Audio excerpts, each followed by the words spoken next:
สวัสดีครับกับผมนายณทุษมะอารารหัส66205026หลักสูตรวิศวกรรมศาสตร์สาขาวิศวกรรมเครื่องกลปีที่3วันนี้จะมาเขียน NCT Transfer ครับแล้วก็เปิดตัวโปรแกรมมาเลยนะครับจากนั้นก็เลือกเป็น Study State Thermal ก็รอขึ้นแถบหน้าต่างครับก็จะขึ้นแถบหน้าต่างนี้มาครับจากนั้นเลือกตรง Engineering Data ครับคลิกขวาครับแล้วก็ Edit ครับโอเคครับเราจะเข้ามาในส่วนของหน้าต่างนี้นะครับจากนั้นเราก็มาตรงนี้ครับตั้งชื่อเป็น GLA Asset นะครับก็คือวัสดุที่เราจะตั้งค่ากัน Enter หนึ่งทีครับแล้วก็อย่างหนึ่งเป็น Air นะครับอากาศ AIR จากนั้น Air นะครับเลือกเป็นIsotopic Thermal Conductivity ครับก็จะขึ้นแถบนี้มานะครับต่อไปก็ Air นะครับหน่วยก็ใช้เป็นยูนิตเดิมนะครับอันนี้เป็น 0.025 ครับ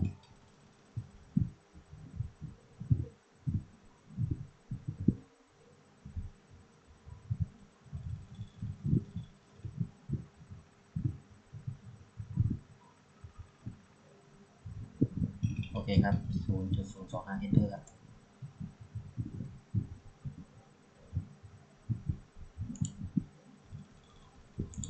แอร์นะครับอันนี้เป็นของแอร์ต่อไปเป็น glass ครับเลือกเป็น isotopic thermal conductivity นะอันนี้เลือกเป็นหน่วยใช้หน่วยเดิมครับ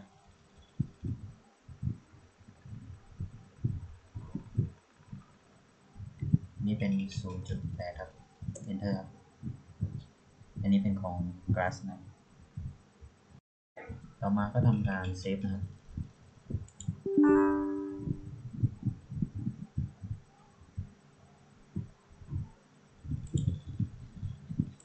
นี่เป็น 0.8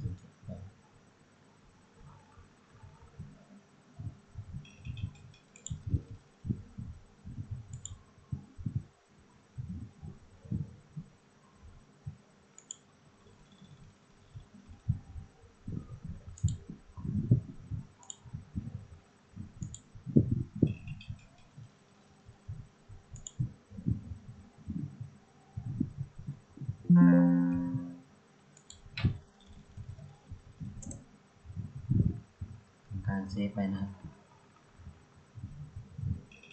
โอเคครับจากนั้นก็มาในหน้าของโปรเจกต์นะครับโอเคเราก็ทำการตั้งค่าในส่วนของ Engineering Data แล้วนะครับต่อมาก็คลิกตรง Geometry ครับเลือกเป็น 3D นะครับ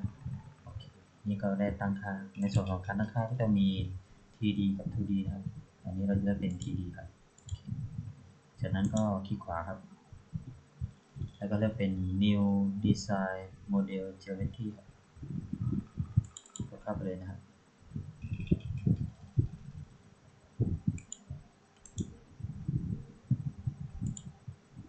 เราสักครู่นะครับเราก็เข้ามาในส่วนของหน้านี้แล้วครับจากนั้นเลือกเป็น XY Plane ครับในส่วนของหน่วยเลือกเป็นมิลลิเมตรนะครับนี่ครับตั้งค่าหน่วยครับเช็ครอบโอเคครับมิลลิเมตรจากนั้นเลือกเป็น XY Plane ครับก็จะได้มามุมนี้นะครับจากนั้นก็เลือกตรงนี้พอเลือกเป็น Z นะครับจากนั้นมาที่Modeling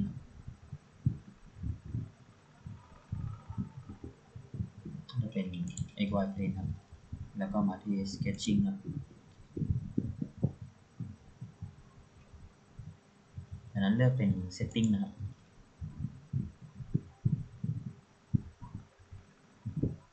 จากนั้นมาที่ Grid เลือกเป็นShow in 2D ครับแล้ว ก็ select ครับจากนั้นมาที่ major นะ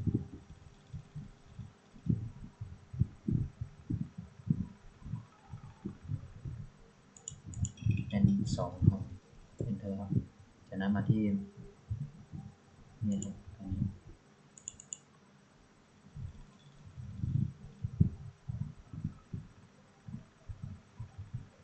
1นะครับ enter ครับจากนั้นก็1อันนี้ก็1ครับจากนั้นแล้วก็มาเลือกตรง draw นะครับ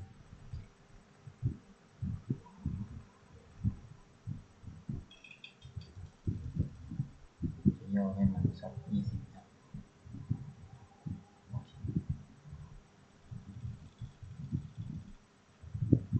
จากนั้นเลือกเป็น rectangle นะ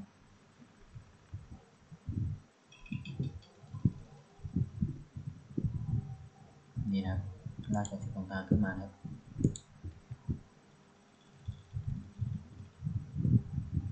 จากนั้นก็เลือก dimension นะครับเป็นการบอกขนาด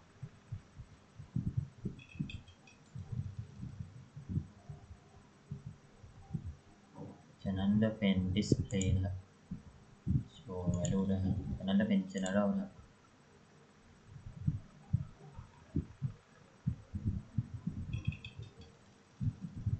แล้วก็ตัวนี้นี่ครับลากลงมาเลยครับนะครับ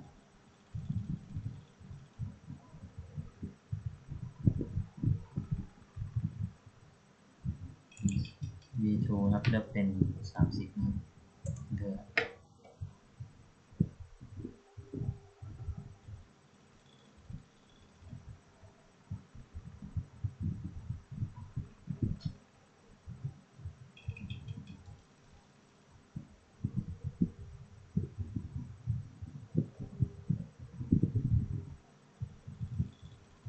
จากนั้นมาที่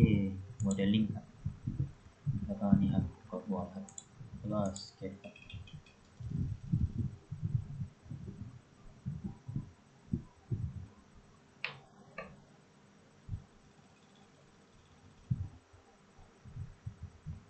จากนั้นก็เลือกเป็น extrude นะครับ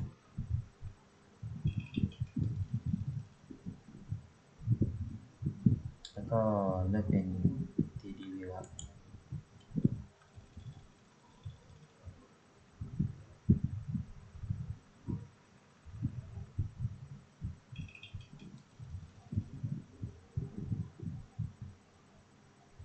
ขนาดก็จะเป็น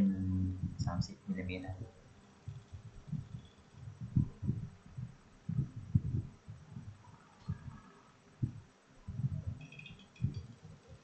อันนี้เลือกเป็น add material นะครับ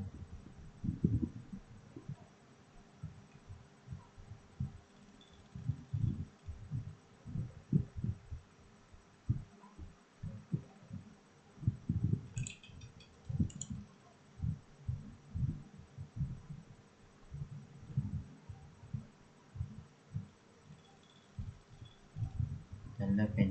extrude ครับแล้วก็กด generate ก็จะได้ภาพรูปร่างลักษณะมาแบบนี้นะครับ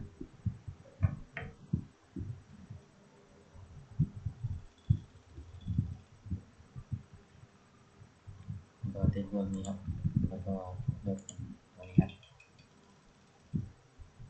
จากนั้นก็ที่ขวาแล้วก็ rename นะครับ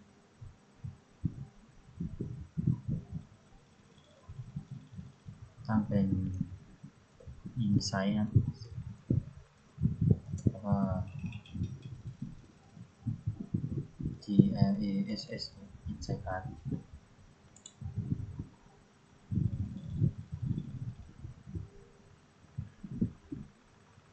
ตั้งชื่อเสร็จแล้วนะครับต่อมาแล้วก็มาเลือกเป็นนี่นะครับเป็น new plane นะ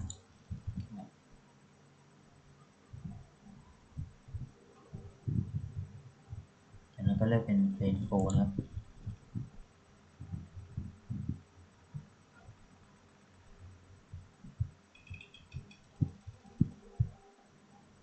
นั้นก็นี่มาเป็นเลือกเป็น from face ครับ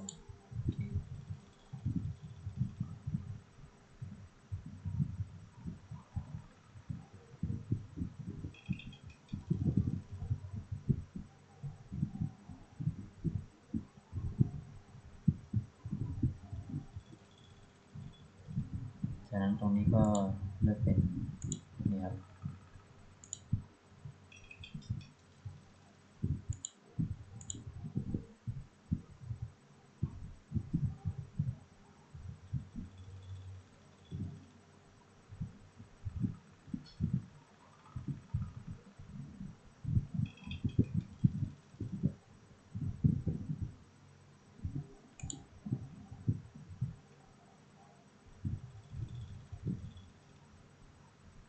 จากนั้นก็กด apply แล้ว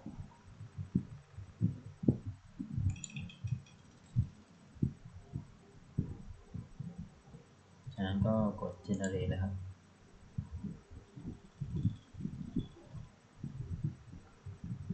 จากนั้นก็กด plane 4แล้วก็เลือกเป็นของ sketching ครับ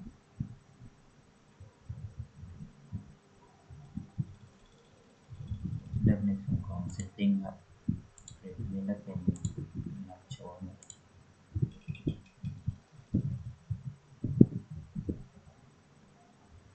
ของนี้ก็จะเป็น2ครับเธอแล้วก็ส่วนตัวที่2นี่ก็เป็น1ครับ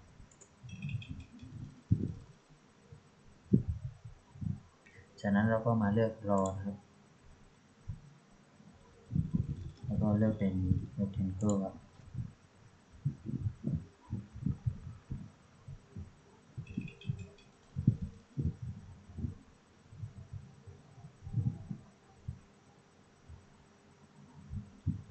ก็ติดตรงนี้ครับลงมา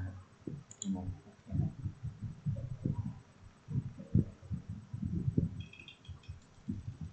จากนั้นก็เลือกเป็น dimension ครับ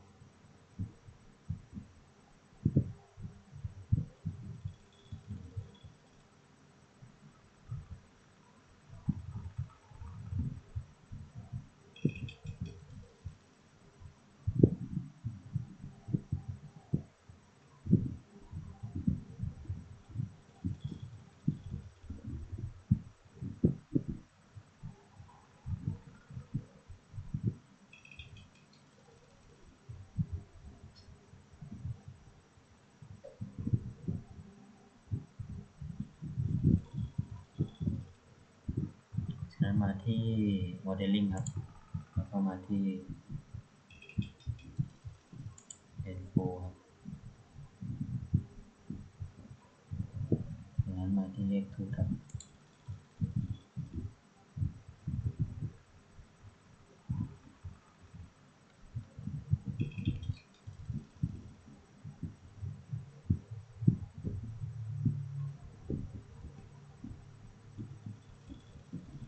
10นะครับตรงนี้ขนาดเท่ากับ10มิลลิเมตรครับ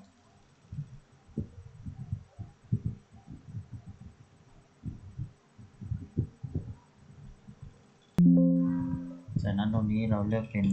นี่ครับadd frozen นะครับโอเคจากนั้นก็เลือกเป็น generate ครับก็จะขึ้นภาพการได้เกิดมาลักษณะแบบนี้นะจากนั้นก็เลือก extrude ก่อนครับ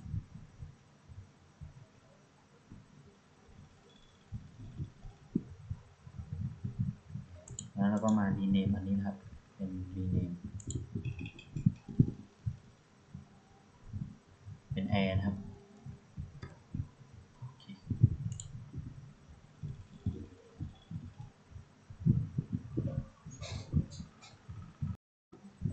เมื่อเราเปลี่ยนชื่ออะไรเสร็จแล้วก็มา new plane นะครับอย่างนั้น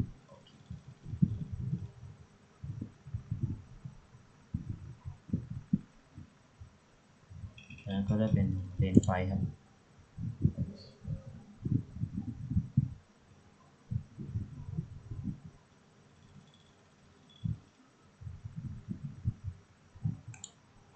อันนี้เลือกเป็น form face ครับ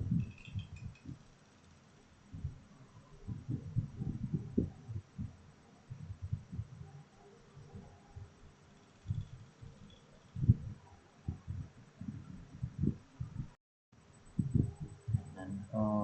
กดตรงนี้ครับ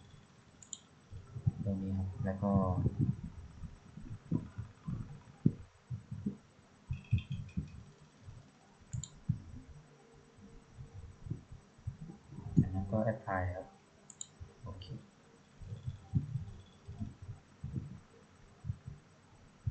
จากนั้นก็กด generate ครับจากนั้นก็มาเลือก plane flight เหมือนเดิมครับ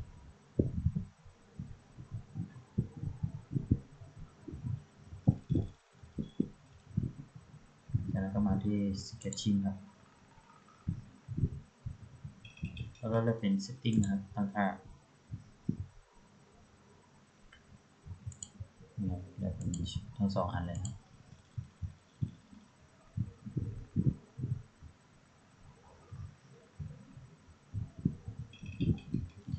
major อันนี้เลือกเป็น 2 ครับ2 factor ครับ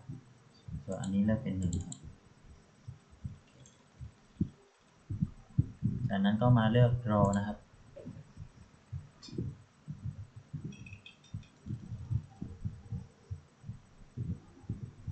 เลือกเป็น rectangle นะครับเอาตรงนี้เป็นจุด center นะครับตั้งไว้เลยครับ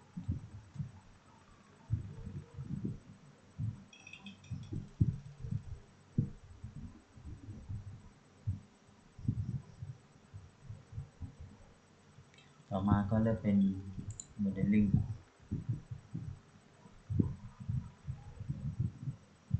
เลือกเป็น sketch 3ครับ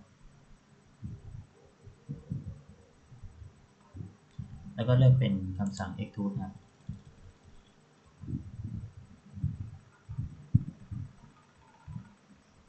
ขนาดตรงนี้จะใส่เป็น4นะครับ4มิลลิเมตรนะครับ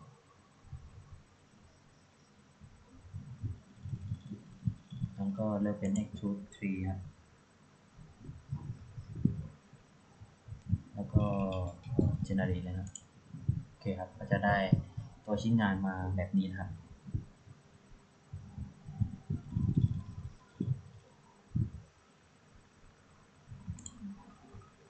อันนี้จะเปลี่ยนเป็น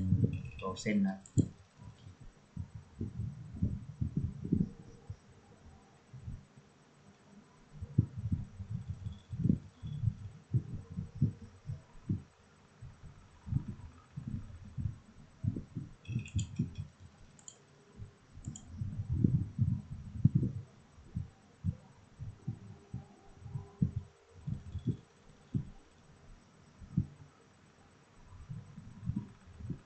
หลังจากที่เราเขียนอะไรเรียบร้อยแล้วนะครับเราก็เซฟเลยครับ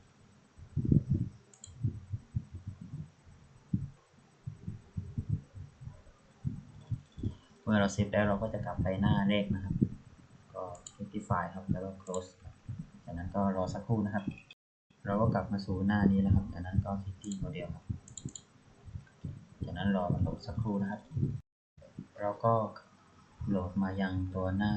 โมเดลแล้วนะครับก็จะมีแถบค่าต่างๆขึ้นดังนี้ให้เราตั้งค่านะครับเราก็จะมาเลือกการตั้งค่าก่อนครับที่ Home เลือกเป็น Unit ครับ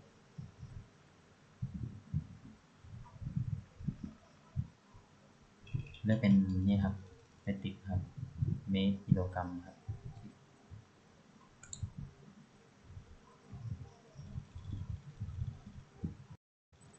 ต่อมาก็มาตั้งค่าวัสดุครับคลิกตรงบวก Geometry ครับมีไซส์กราฟครับจากนั้นก็หาตรง Assignment ครับคลิกครับเลือกเป็น Glass ครับโอเคต่อไปเป็น Air นะครับเราก็เลือกมาแล้วก็หา Assignment แล้วก็เลือกเป็น Air ครับจากนั้นก็ตรงนี้ครับ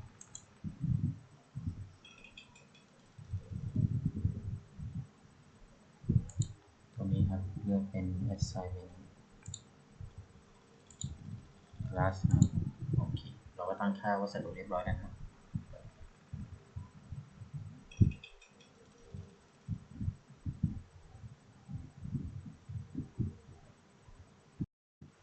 ต่อมาก็เลือกที่โมเดลครับแล้วก็หาที่หัวข้อโมเดลจากนั้นมาเลือกเป็นของ Construction Geometry ครับจากนั้นก็เลือกเป็น Part นะครับ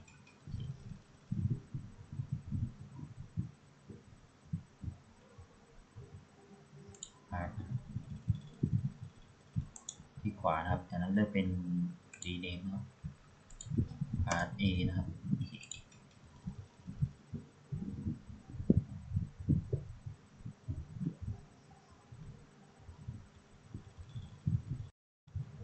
โอเคครับจากนั้นก็มาส่วนของ number of sibling point ครับเป็น17นะครับ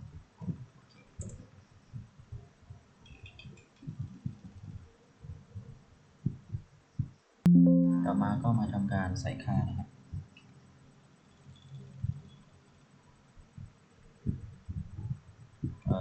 start x coordinate นะครับ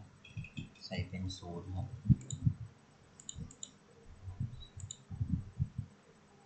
อันนี้เป็น 1.5 นะครับ e ลบ0.02ครับ enter อันนี้ก็เหมือนกัน 1.5 e ลบ0.2 enter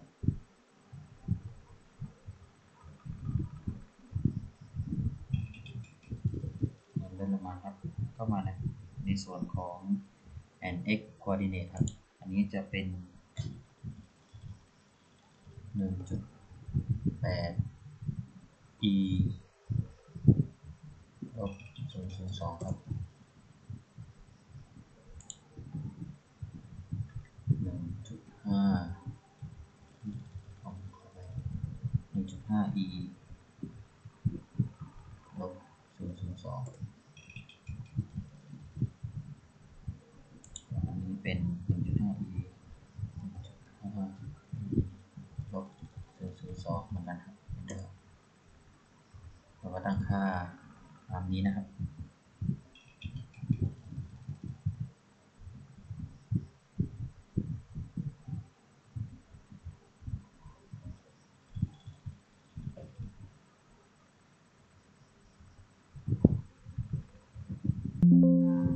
ลองดูอยู่ตรงกลางนะครับต่อมาก็มาในส่วนของ connection กดบวกครับ contact region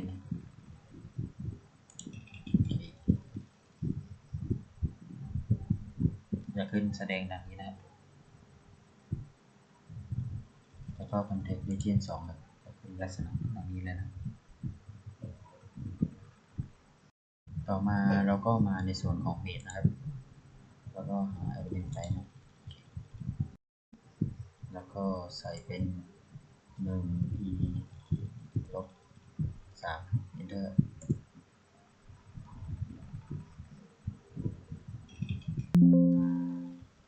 จากนั้นก็ generate นะครับรอสักครู่นะครับ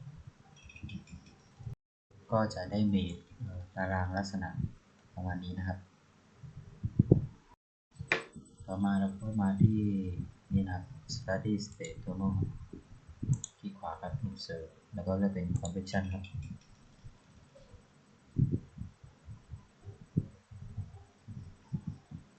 กด convection ครับคลิกขวาแล้วก็ rename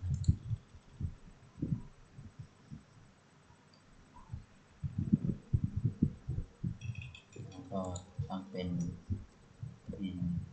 inside inside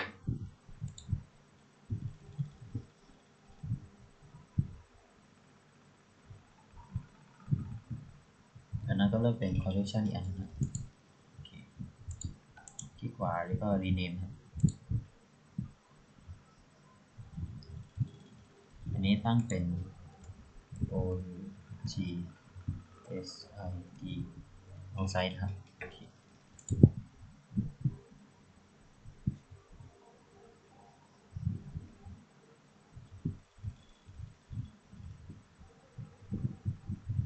ถึงหน้าตา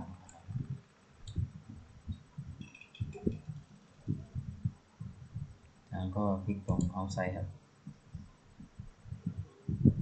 แล้วก็คลิกเป็นพื้นผิวครับเลือกสารติดพื้นผิวแล้วก็ติ๊กเกอร์ผิวนี้ครับแล้วก็ apply ครับ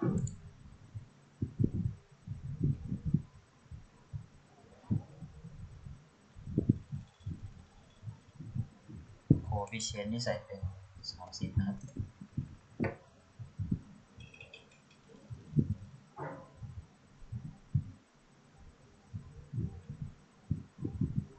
อันนี้ก็จะใส่เป็นในส่วนของเข็มขัดก็จะใส่เป็น-10นะครับ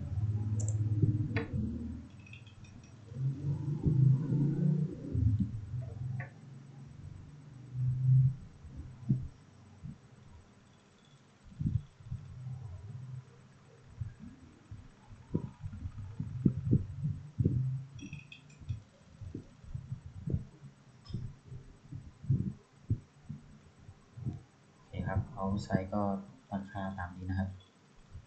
ต่อมาเรามาที่อินไซต์ครับคลิกรูปนะครับก็เลือกอันนี้ครับก็แอปพลายโอเค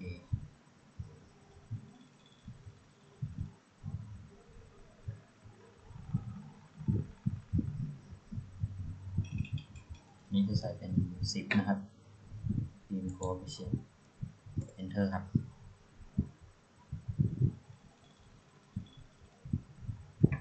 แล้วก็นี่เป็น20ครับ20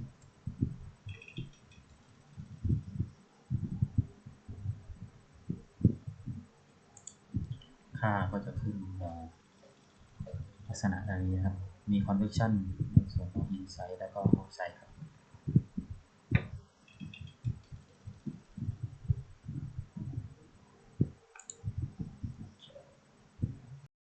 ต่อมาก็มาในส่วนของ solution ครับคลิกขวาครับ insert ครับก็จะเป็น temperature นะครับ